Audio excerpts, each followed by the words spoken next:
حياكم الله مشاهدينا واهلا وسهلا بكم برحله جديده لبرنامج رحال. واليوم رحال حط رحاله في مدينه التاريخ والحضاره والثقافه والعلم الناصريه. راح يبلش استكشافه وبحثه عن اجمل ما يميز هذه المدينه عن باقي المدن. تفاصيل حلوه من خلال رحال على السومريه في مدينه الناصريه. خليكم معنا مشاهدين.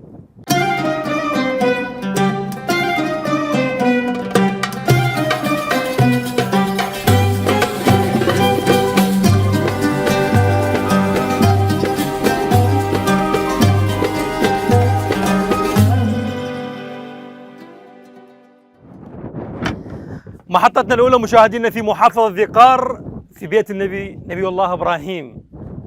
راح يكون معنا الأخ الأستاذ شامل مدير فتشية آثار محافظة ذي قار. نرحب بك ضيفنا أستاذ شامل البرنامج. أهلا وسهلا، حياكم الله. الله يسلمك. شرفتونا. احنا في مدينة أور عاصمة السومريين.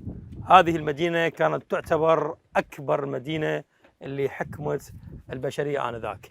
احنا بحضارة عمرها ترجع إلى أكثر من 5 أو 6 آلاف سنة قبل الميلاد. هذا المكان اللي جاي نتمشى به يقال انه هو بيت نبي الله ابراهيم. استاذ شامل، شنو الدليل اللي اثبتت الدراسات على انه هذا المكان هو بيت نبي الله ابراهيم؟ نعم، نحن الان في مدينه اور الاثريه، اللي تعتبر اور هي عاصمه لاكبر امبراطوريه شهدها التاريخ في العالم. يرجع الاستيطان والسكن فيها الى 4500 قبل الميلاد. طبعا عندما بدات التنقيبات في هذا المكان بالعام 1920 من قبل بعثة جامعة بنسلفانيا وبعثة المتحف البريطاني برئاسة ويلي، تم اكتشاف المعالم الآثارية لهذه المدينة، ومن أهم المعالم هو بيت نبي الله إبراهيم عليه السلام، حيث تم اكتشاف هذا المكان وعثروا على ختم أسطواني مكتوب عليه إبراهام في هذا المكان، عثرت عليه البعثة البريطانية. هذا البيت هو أشبه من فوق عندما تراه أشبه بالسفينة، يتكون من 21 غرفة في داخله، وفيه 60 باحة أو مدخل أو باب في هذا. فيعتقد أن كانوا قبل يعتقدون أن هذا المكان هو لشخص مهم ولشخصية مهمة من وهو نبي الله إبراهيم عليه السلام. يعني استاذ شامل، الاسطوانه اللي لقيتوها، الختم الاسطواني اللي لقيتوه، هو هذا الدليل القطعي على انه هو هذا بيت نبي الله ابراهيم؟ نعم، هذا دليل. واكو روايات تقول ان نبي الله ابراهيم ولد بين البصره والكوفه في منطقه تدعى اور. زين. نعم. زين، هسه بدك تحكي لي استاذ ابراهيم كم مره تنقب هذا المكان؟ التنقيبات قديمة أجرتها قلت لك بعثة جامعة بنسلفانيا وبعثة زين. المتحف البريطاني بال 1920. زين. وبعد ذلك بال 1967 أجريت الهيئة بعض التنقيبات عليه وبعض الصيانة. الصيانة للمكان الفرشي. هو من شنو مبني هذا البيت؟ مبني من الآجر. سابقا والطين يعني وانا ابحث عن هذا المكان قبل لا اجي الى مدينه اور الاثريه استاذ شامل، بحثت بتفاصيل عن بيت نبي الله ابراهيم. لقيت اكو سر بهذا المكان، انه ذكرت انت هذه المدينه قبل 4500 سنه قبل الميلاد، واحنا من بحثنا لقينا انه هذا البيت هو عمره تقريبا اكثر من 6000 سنه قبل الميلاد. يعني هي الروايات تدار وتكتب حسب الدلائل. نعم. لكن اكو سر غريب بهذا البيت، انه قالوا اكو على اساس مكان للمجاري 6000 سنه قبل الميلاد. نعم، مجاري موجوده داخل هذا البيت، لان البيت مبني بطريقه هندسيه كلش رائعه. المجاري مبنيه من الفخار البواري. وينها قريبا؟ موجوده تحت تكون تحت هذا البيت، وموجوده بأور بالزقوره، نفس المجاري مرتبطه داخل زقوره أور. نفس المجاري اللي هي هسه معتمده بكل دول العالم، نفس المجاري القديمه قبل 4000 سنه. هسه هو قبل 4000 لو 6000؟ قبل 4000 سنه هاي المجاري اكتشفها واللي تعود ل 4000 سنه. ترجع عمرها ل 4000 سنه. نعم. هذا اللي يريد نشير الى مشاهدينا. يعني مدينه اور السومريه وعاصمه عاصمه السومريين، هذه المدينه اللي عمرها اسر روايات انا والاستاذ شامل ما نعرف، اللي هو يكون هو اكثر درايه كونه هو مختص بهذا الموضوع، يقول 4000 او 4500 سنه، يعني عمرها نقول فوق ال 4000 سنه.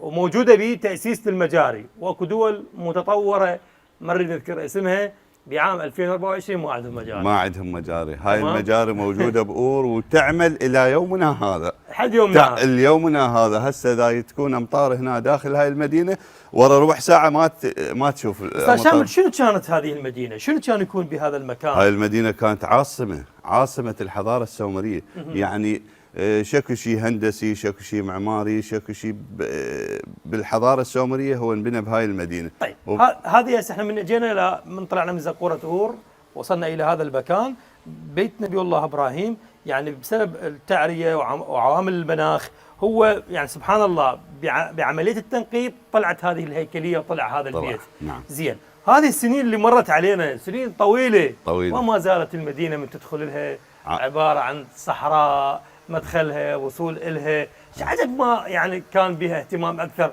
اليوم خلينا نقول استاذ شامل صار لك 5 سنوات بهذا المكان، لكن نحكي قبلك يعني قبل 50 سنه 30 سنه عم 20 سنه عم 10 سنوات. وهي مثل ما تعرف هاي المدينه ما يصير بها تطور واهتمام الا تتنقب، لان المدينه بعد ما بتنقب هاي المدينه بالكامل وما مستظهره الاثار وما مكتشفه، بعد اكو بنايات ومناطق سكنيه تحيط بهذا المكان. الله. بهذا البيت ما مكتشفه، هو اكتشفوا فقط بهاي الباحه السكنيه هاي البيت نبي الله ابراهيم. فيراد لها عمل هواي، مو يعني تشتغل تعمر وكذا، لازم تتنقب المدينه بالكامل. خلينا نكون صريحين، يعني ايش قد يراد لها عمل هواي؟ مثلا كم سنه بعد؟ تنقيبات؟ يعني يراد آلاف السنين يلا تخلص تنقيبات اور فقط. بس اور. زين هسه اكو عمليه تنقيب باور؟ اي هسه اكو عمليه تنقيب وقفناها، عندنا صيانه بالمعبد وصيانه بالزقوره، نجري بعض الصيانه يلا نشتغل. زين الفريق اللي ينقب عراقي له ايضا ازلي ومشاركه؟ جامعه بن سلفانيا الامريكيه اضافه الى فريق عراقي من الهيئه العامه للاثار والتراث.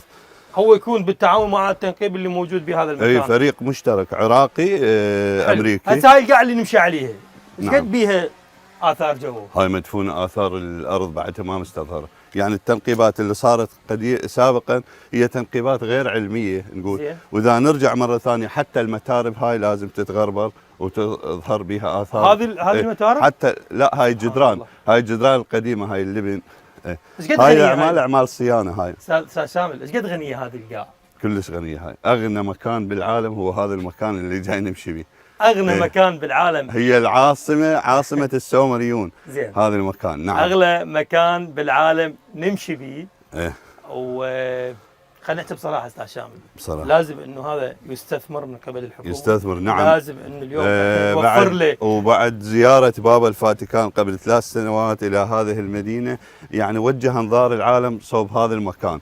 فبادرت الحكومه العراقيه متمثله بالامانه العامه لمجلس الوزراء بانشاء المدينه السياحيه بالقرب من مدينه اور، وانشاء بناء الكنيسه الابراهيميه ايضا لتفويج اعداد السواح، لان زياره البابا كان لها اثر وحدث تاريخي كلش مهم. وجه المسيح ونطق بكلمه هنا بهذا المكان، اي مسيحي ما يجي لهذا المكان ويحج بهذا المكان ما تقبل الى حجه. الله والله هي هذا الحدث التاريخي اللي صار بالعراق. الحج عند المسيح يبدا من بيت نبي الله ابراهيم عليه السلام وينتهي بكنيسه القيامه في فلسطين. زين ايش وقت نشوف عمل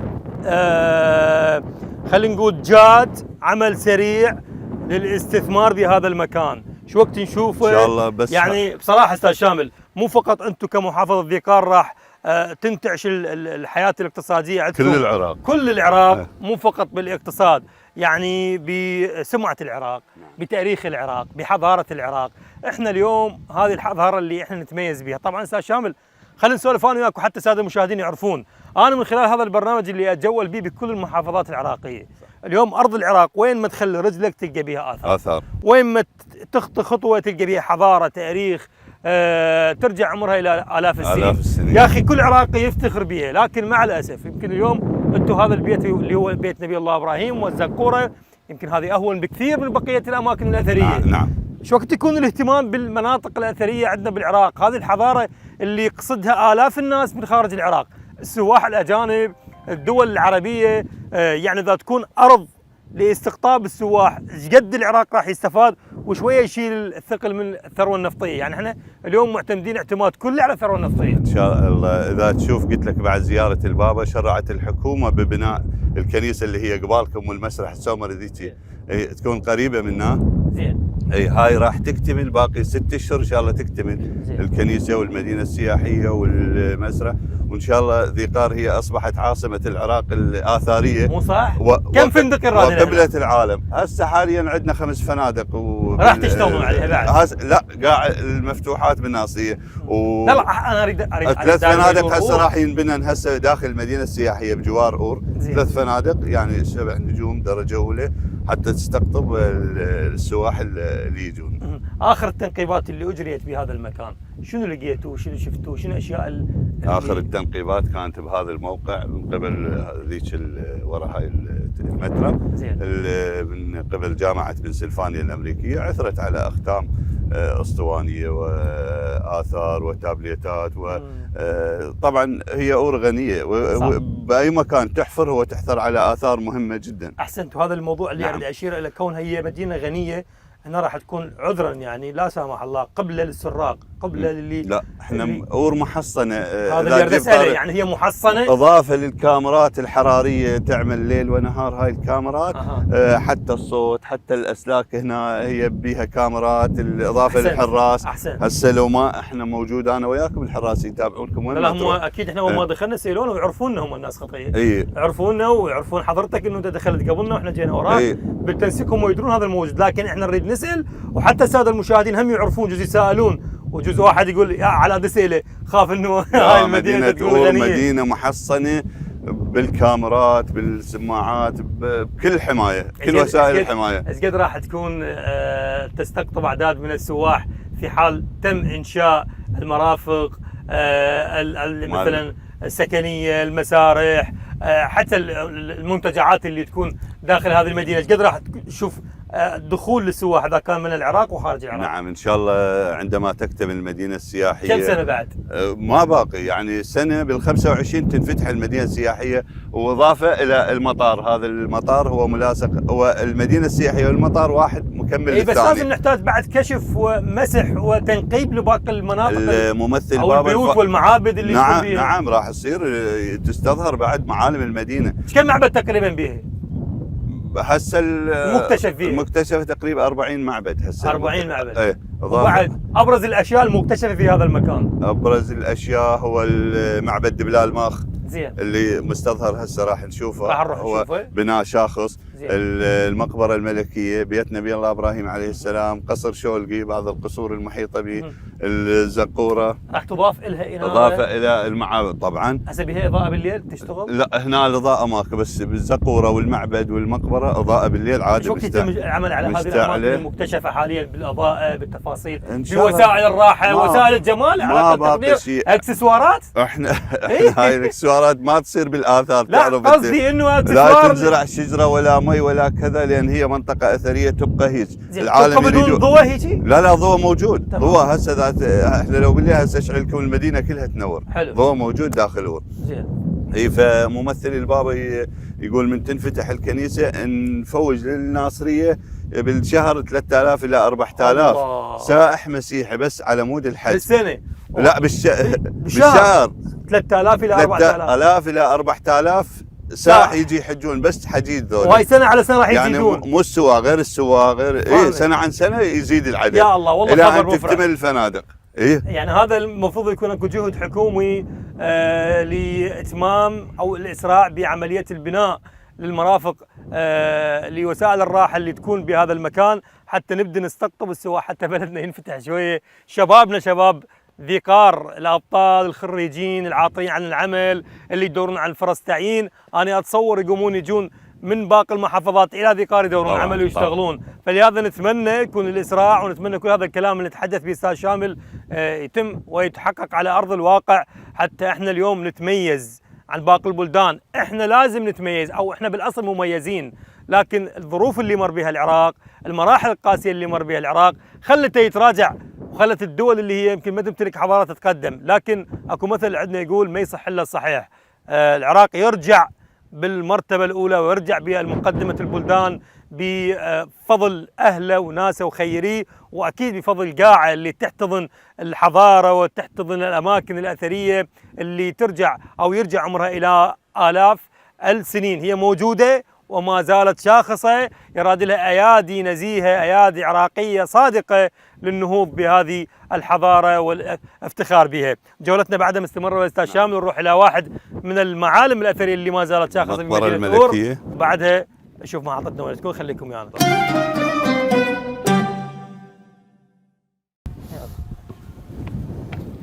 احنا في معبد دبلان ماخ، أول دار قضاة، أول دار عدالة، أول محكمة بالتاريخ، أول قوس بالتاريخ. من هذا المكان كانت تدار البشرية، من هذا المكان كان يحكم العالم.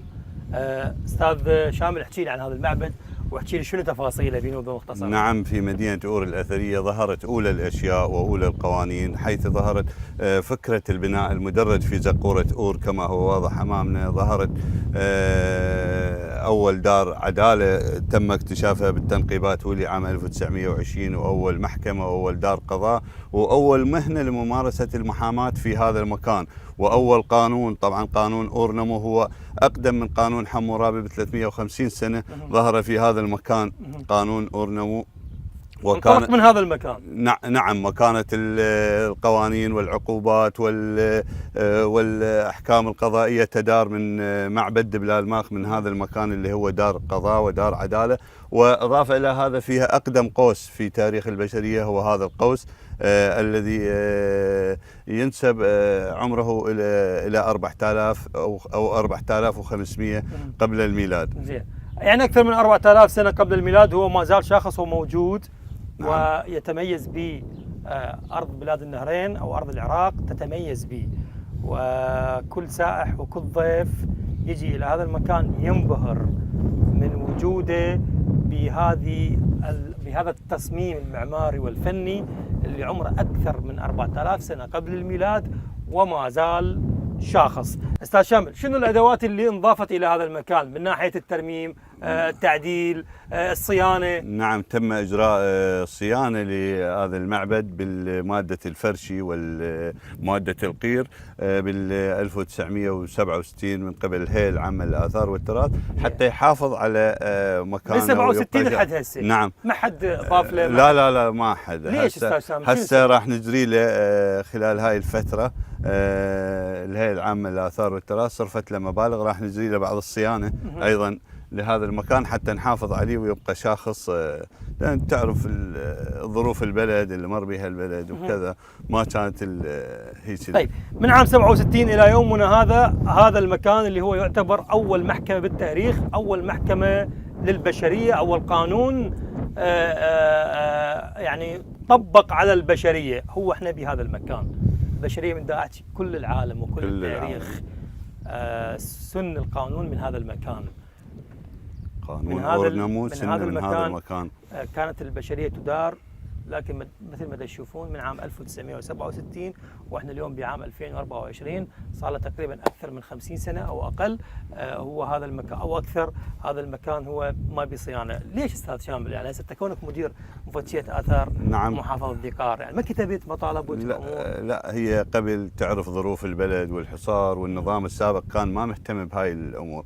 هسه الحكومه العراقيه لا مهتمه، فعملت الكثير من اجل مدينه أور. هاي الممرات الخشب، اللوحات التعريفيه، الكاميرات، الصيانه، العمل، البحثات الامريكيه اللي قاعد تعمل بالعراق. للامانه أنا هي سببها الامان، سببها الاتفاقيات والعقود اللي برمتها الحكومه الحاليه هسه حاليا. للامانه انا جيت تقريبا قبل 6 أو 7 سنوات الى هذه الزقوره، كانت يعني اشوف هسه بها تاهيل اكثر. طبعا كانت مندثره، كانت تعبانه، كانت هسه يعني عمل ما تليق بمكانتها انذاك. شنو العمل اللي موجود؟ هسه قلت لك هاي الممرات الخشب اللي عملتها. لا تقول اكو عمل جديد؟ اكو عمل جديد، مشروع صيانه جاي للزقور راح يبلش ان شاء الله بعد شهر، وهذا لا بعد هيك اسبوع يمكن راح نبلش مشروع. موجوده صيانة. ايضا اقدم مقبره بالتاريخ، مقبره الملوك. المقبره الملكيه مدينه أور الاثريه، هاي من ضمن المعالم الاثريه المهمه التي تم اكتشافها في عشرينيات القرن الماضي، اكتشفها ايضا عالم الاثار البريطاني ولي. المقبره طبعا فيها هي بالاحرى مقبرتين، الاولى تعود إلى عصر فجر السلالات 6000 قبل الميلاد، فيها عثروا فيها على قبر الملكة بو آبي أي الملكة شبعات وزوجها مسك لامدوم، وعثروا على الكنز الموجود معها والخوذة الذهبية والخنجر الذهبي وكل الممتلكات التي تعود إلى هذه الملكة. أما المقبرة الثانية فهي تعود إلى عصر أور ثلاثة وإلى ملوك أور ثلاثة، فتسمى أيضا المقبرة الملكية. فوجدوا قبر شولقي ابن الملك أورنمو وقبر أمارسن ابن الملك شولقي، وعثروا أيضا على كل محتوياتهم وكنوزهم مدفونة معهم في هذا المكان. وين راحت؟ موجودة حاليا بعض المتاحف وبالمتحف الوطني العراقي. زين. هاي الكنوز إضافة للقيثارات الذهبية والفضية والبرونزية، وبعد قدها آلاف يمكن نلقى. طبعا المقبرة ما منقبة بالكامل. أيضا وجدوا في مقبرة أور ثلاثة حالة فريدة ونادرة أول مرة تحدث في حضارة وادي الرافدين، وهي الدفن الجماعي بجوار قبر شولقي. عثروا على 119 قبر للحاشية والخدم، وهاي أول مرة تحدث بتاريخ العراق القديم، لأن الدفن الجماعي موجود في الحضارة الفرعونية في مصر فقط، لكن وجدوا هنا في هذه المقبرة هذه حالة كانت نادرة أول مرة تحدث. طيب أحسنت أستاذ شامل، شكرا لكل هذه المعلومات القيمة اللي انطيتنا إياها، ممنونين من عندك. الله يسلمك. أعطيتنا هذا الوقت الكافي وتأخرنا عليك. شرفتوني نورتونا بالناصرية. الدنيا حارة في دول الوجه. هاي المدينة مدينتنا بصراحة. طبعا. احنا من نجي لمحافظة ذكار طبعا نعتبرها دارنا طبعا. انت ولدنا. اي والله نرتاح للأمانة. ولايتكم. اي والله للأمانة نجي من المدن اللي نرتاح بها تسهيلات، يحبون قناة السومرية، يحبون طبعا برنامج رحال. كلش نحبه برنامج رحال. اي والله. اي والله متابعينه طبعا والله. اي والله. الله يوفقك استاذ شامل، شكرا جزيلا. شوف التعب مالنا من الحدود السورية. اي والله الله يساعدكم، تعب والله انتم مجاهدين والله العظيم. شو تسوي؟ يشوفوها الناس ساعة يقولون الله يسعدك. اي والله. هذا عملنا بعد نفتخر ونفرح من ان نسلط الضوء على كل ما يتميز به بلدنا بكل محافظة بكل أرض. تشوفون الكاميرا الدرون بهذه الأتلال بهذه الصحراء، هذه الأتلال اللي تشوفوها بهذه الكاميرا الدرون مشاهدينا، احنا واقفين على كنز من ذهب، واقفين على مدينة، هذه المدينة كانت تحكم البشرية وتحكم العالم. جو هذه الأتربة اللي موجودة كنوز ذهبية، نقود، تاريخ حضارة كبيرة وعريقة، تدرس بالجامعات وبالمدارس وبالمعاهد، وموجودة بالكتب ومؤرشفة أيضا بكل مواقع التواصل الاجتماعي. احنا اليوم محتاجين إلى نهضة حقيقية للنهوض بواقع الحضارة السومرية، بواقع مدينة أور اللي إن شاء الله من بعد ما تحدث البابا اللي إجا زاره قبل 3 سنوات، وأكيد المعلومات اللي أنطانا بها أستاذ شامل أنه إن شاء الله بالمستقبل تكون أرض تستقطب من كل جنسيات العالم، تكون مكان للسياحة، مكان يدر قبلة العالم. أكيد راح يكون قبلة العالم، يكون مكان يدر لمواطنين ذيقار والعراق بصورة كاملة، يدر أموال ويكون ثروة اقتصادية جديدة تضاف إلى الثروة النفطية. جولتنا بعد منتهي مشاهدينا في ذيقار، خلي نشوف محطتنا التالية وين تكون، خليكم ويانا. شكرا أستاذ حبيبي.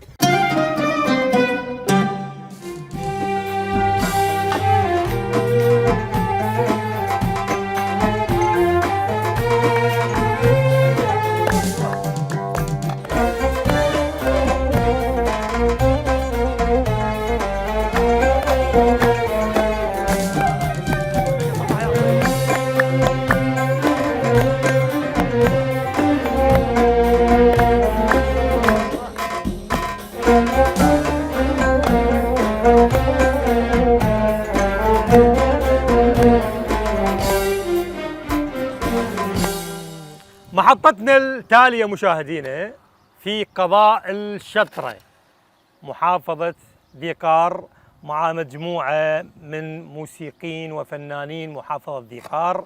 جينا لهذا المكان بالتحديد بالشطرة حتى نستمتع بأجواء الشطرة وأصوات وأنامل فنانين وموسيقيين محافظة ذيقار بصورة كاملة. لهذا راح يعرفنا عليهم الأخ الفنان حسين جواد. واحد نرحب بكم شباب، كل الهلا بكم برنامج رحاب. حياك الله محافظتك وبين اهلك. سلمك. مساك الله بالخير. سلمك. اكيد بدايتنا نرحب بكم بالكادر الجميل قناه السومريه، اخوكم الفنان حسين جواد، الشاعر الشاب المتألق ميثم العبادي. اهلا وسهلا.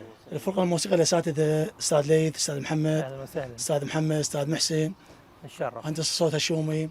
نتشرف وهلا بكم والف هلا بكم. نتشرف. حياكم الله. اليوم احنا جينا بهذا المكان نريد نستمتع بفن محافظة ديقار، واللي معروف واحد من اهم الفنون اللي معروفة عن ديقار، او الموسيقى اللي معروفة عن ديقار، او الاطوار اللي معروفة عن محافظة ديقار، اللي هو الشطري. هي اطوار هواي يستاهلها. اطوار هواي، لكن احنا بالشطرة. تميزت الشطره طور الشطري.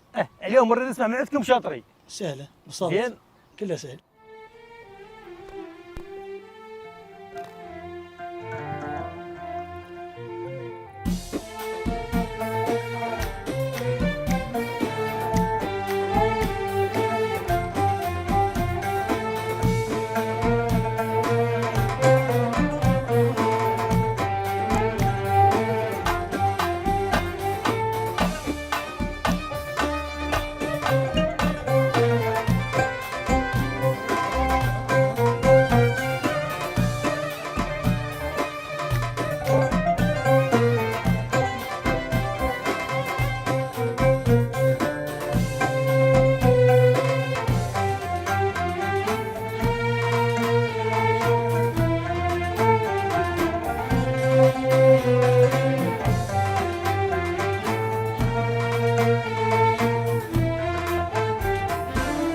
وجاوبنا الدين الوكيل فوق التغافر،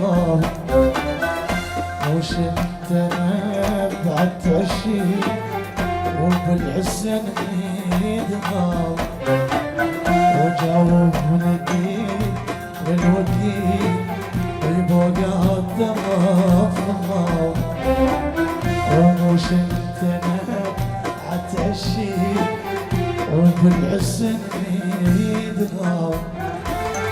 وليش المعاتب كبير والشوق سكتاو، ليش المعاتب كبير والشوق سكتاو. وجا وين الحكي وتعاتبني وياه، وجا وين الحكي وتعاتبني وياه.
سمعا كلمة فراق ومشيتك بدا، وعطشان روح عشق الذوق وانت العطش والماء. عطشان روح عشق الذوق وانت العطش والماء. وجاوين وين الحكي وتعاتبي وياه، جاوين وين الحكي وتعاتبي وياه.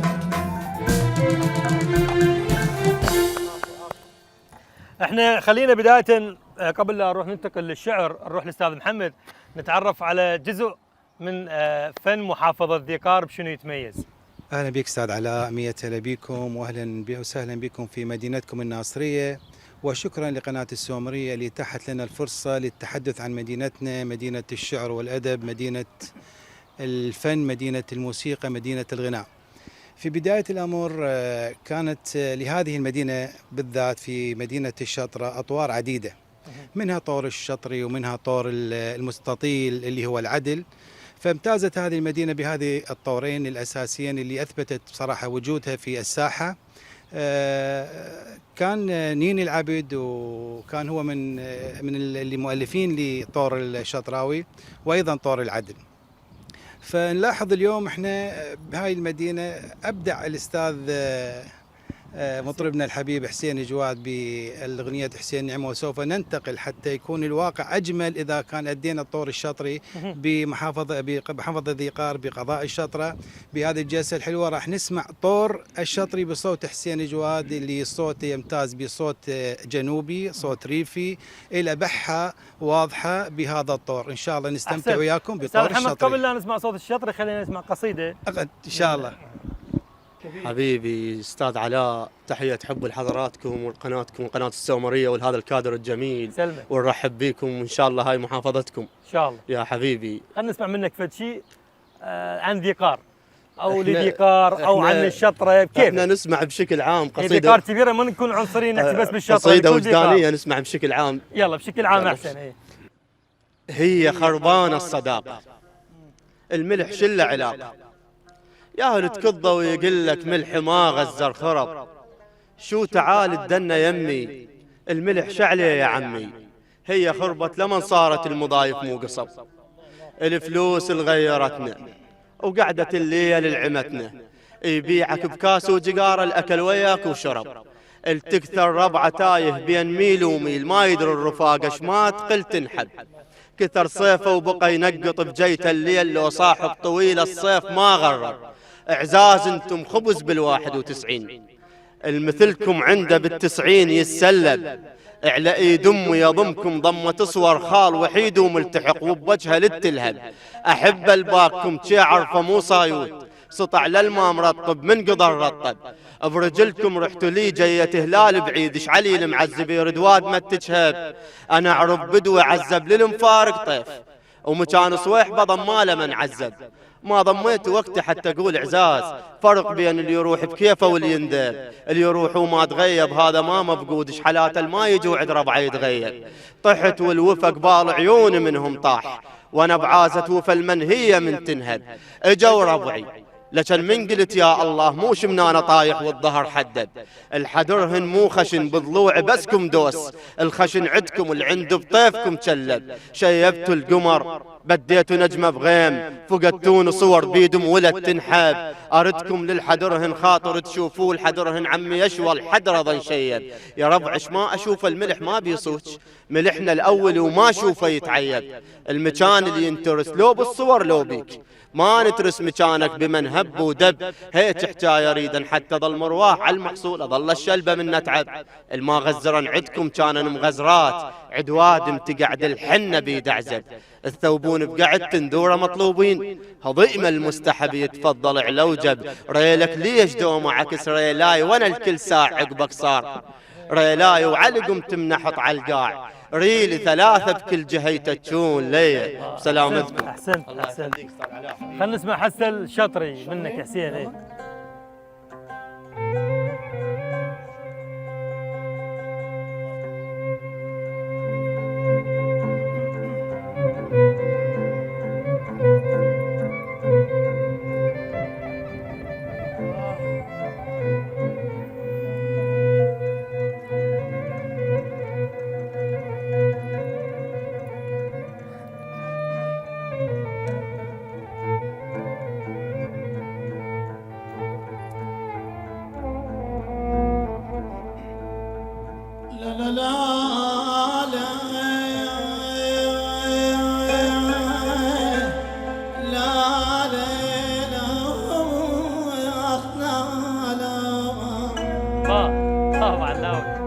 لا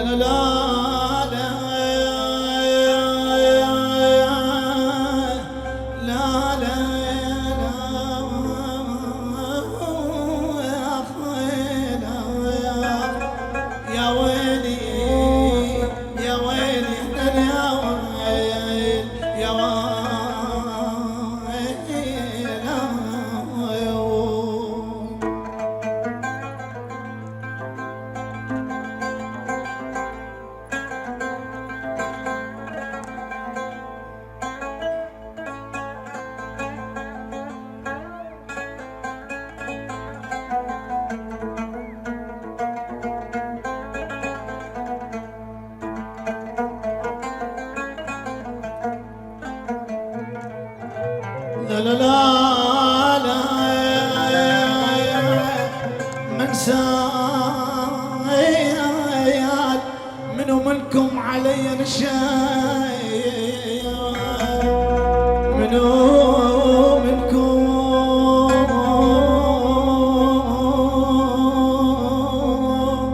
منو منكم علي نشاي من سال جفيتوا من جفاكم صريت يا ويلا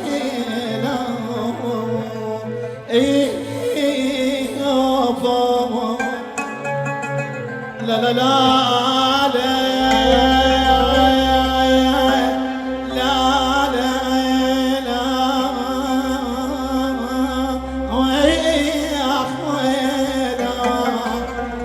سالش عند غير دمع العين من سال اخفف في مصاب صار بي يا ويلا بالعظيمش بالعظيمش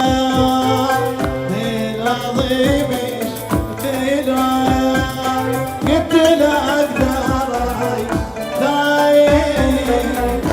أزهد باشر للجار أزعل واشر للجار من ولا أقدر قلبي من ولا قلبي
الله عليكم، الله على الأداء.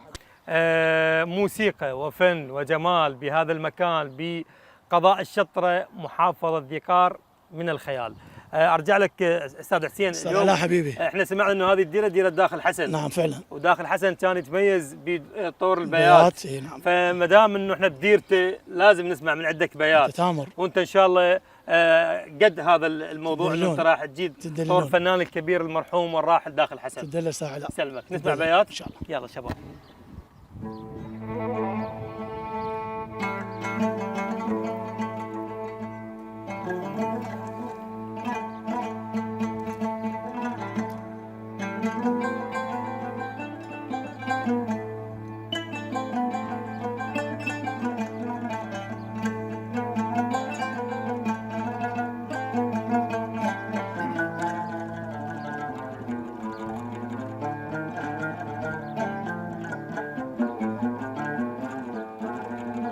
الله.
ولا قوم طحيت لبي طحيت طحت لحيل بيقعد. الله عليك.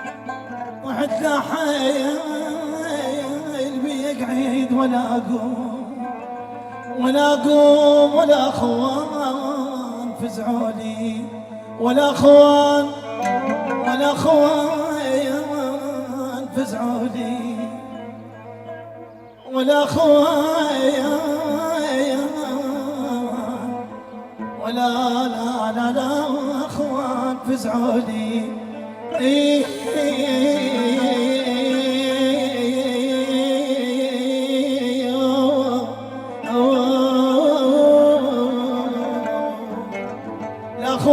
الاخوان فزعولي ولا اقوم يعني لا نبصلح وي وقتي لا نبصلح لاني لا نبصلح وي وقتي ولا قوم أراضيه يرد يزعل علي نسوني ينكروني. ما ظنت أحبابي نسوني وعليالي ليالي وعلي راحي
الله على ابداعك بعد روحي للامانه. شكرا سيدي. الله على ابداعكم شباب. شكرا لك استاذ علاء. اقول لكم شباب حتى اذا كنتوا شوي كبار بالعمر ما اقول لكم يعني كبار بالعمر، خلوكم وسطة عمر تمام. يقتلوني ترى يضوجون. عمم هو شباب يخبلون والله يخبلون. ادائكم يعني صدق اليوم من نسمع ونقرا، وحتى اللي ما شايف ذيقار هواي ناس يمكن من باقي المحافظات من خارج العراق كونها فضائيه دا يتابعونا ما شايفين ذيقار بس يقرون عليها مدينه الحضاره والتاريخ والفن والثقافه والعلم والادباء والكتاب والشعراء. يعني اليوم كل شخص بيهم هو فنان بذوقه باطباعه باخلاقه بكرمه، مو فقط بالموسيقى للامانه. اليوم حسين ادى دور للفنان الراحل داخل حسن وبقيه فنانين محافظه ذيقار والعراق بصوره عامه، وهذا الطور هو معروف البيات. احنا نفتخر بك حسين للامانه، هذا الاداء اللي قدمته انا اتمنى لك كل التوفيق. شاب يعني عندك يعني صوت وخامايه حلوه جنوبيه تفتخر بها ونفتخر بها احنا. هسه نسمع قصيده من الشاعر. طبعا الجلسه منوره بوجودكم والله، والله العظيم. الله يخليك يا حبيبي ابو علي المبدع استاذ علاء. راس براس خلوها السوالف كون، واذا انتم زلمها بظهري لا تحجون. اللي يلاقيني لا يشبقني شبقه ايد، اريد الشبقه تطلع من قلب وعيون. النهر يكشخ بنورس من يجي خطار، وانا اكشخ بالصديج القدر الماعون. حلم يتلاقى ظهر بيوم مي فراش، ما نام على ظهر بكثر ما مطعون. احب هالسالفه الما بيها ثالث دوم، حلوه اثنين وجه بوجه يتلاقون. احب هالسالفه من الصير طق بطق، وكره الفارغ ويحكي لي معلق. ويا فشله الفشله العاهر ام الحق، ويجي يوم وابسط بيهن مفشق. واقول لكم عليه ذاك الحكى ودنق، واقول لكم عليه ذاك النجيله يلود مو رجال بس رجيل يقولون. الحكى علي بقفاي قد اضوج عليه، اش ما يحكي ارتفع بس هو ينزل دون. شاغل بالهم وانا بمكان هناه من نجبل عليهم كلهم يسكتون. ما عاتب مثلهم ذولا ريش بريح، المعاتب كبير وذولا ما يسوون. خذوا من غيبتي وما خذوا من ظفير، عبرتهم ووصلتهم لي ما يوصلون. خذوا من غيبتي وما خذوا من ظفير، عبرتهم ووصلتهم لي ما يلحقون. خذوا من غيبتي وما حركوا شعره، خلي يحكي بقفاي الناكر العشرة. أنا البيت الأطب لأعرف ثمن قدره، وأنا المدغى مزت للشجرة والسمرة. يا باب ببيتنا من الخانة خذ عبرة، يا باب ببيتنا من الخانة واحذر حيل فتشهم يا باب النوب ذا يسيرون. الحكى ويمي على غير علي هم هناك، تلقاهم علي وبيا هم ينطون. المالاح العنب حامض يقول عليه، المالح حقوا بيا بغيبتي يلحقون. بس خنجرهم يضل من نحت غربيل، وغربلها ومحمد كلهم يطيحون. وقت ذولا بقفاي لسانهم بخير، منمر بغير شارع كانوا يقومون.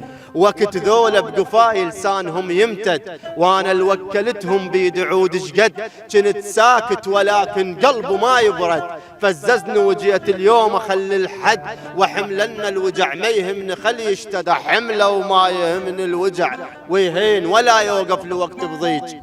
ويهين عجبك ما حكيت بيوم، ويهين اطقها بويها بافعال الرديه. الله احسنت يا حبيبي، عاش ذوقك وعاش ادائك حسين، وعاش ادائكم، وعاشت اناملكم واحساسكم وذوقكم. فنانين للامانه. تونست لكم بهذه الجلسه وبهذه الاجواء الحلوه في قضاء الشطره. لهنا مشاهدينا وانتهت حلقتنا لبرنامج رحال في محافظه ذيقار. انتظرونا مشاهدينا بحلقه جديده، محافظه وناحيه وعادات وتقاليد وفن وفلكلور واثار وتراث وحضاره عراقيه تمتد الى الاف السنين بكل تفاصيلها.